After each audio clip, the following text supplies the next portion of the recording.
We hear an analysis from the Conservative leader that talks about the hardship Canadians are facing, that talks about the problem of inflation. Over 25% of the inflation that Canadians have been subjected to over the last while have to do with outsized price increases by corporations. Corporate greed is playing an important role in the inflation that Canadians are experiencing, but that is nowhere in the analysis of the corporate-controlled Conservatives. I'd like to hear the Conservative leader talk about the role of corporate greed in inflation and what he would propose to do about it. He seems to be suggesting that corporations were not greedy 8 years ago because food prices were much lower then.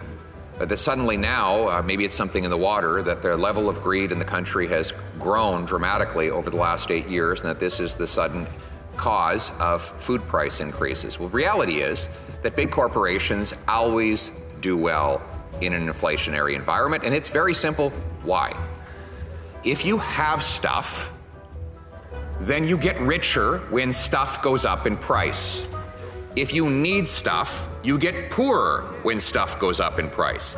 That's why inflation is always a tax on the poorest people to the benefit of a tiny minority on top. It's not just those who sell stuff, but it's those who own assets that get better off.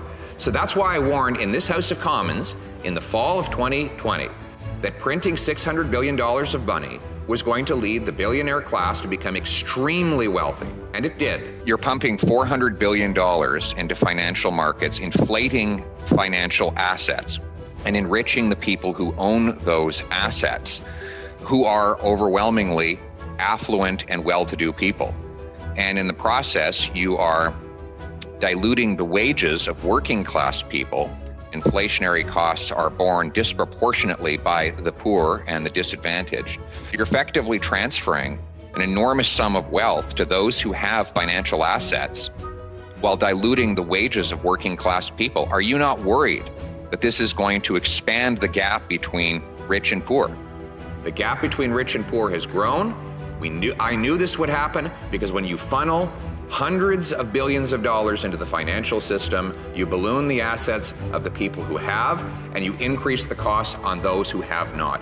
Inflation is the most immoral tax. It takes from the have-nots to give to the have-yachts. Conservatives will not only get rid of the carbon tax on food, we will get rid of the inflation tax on everybody.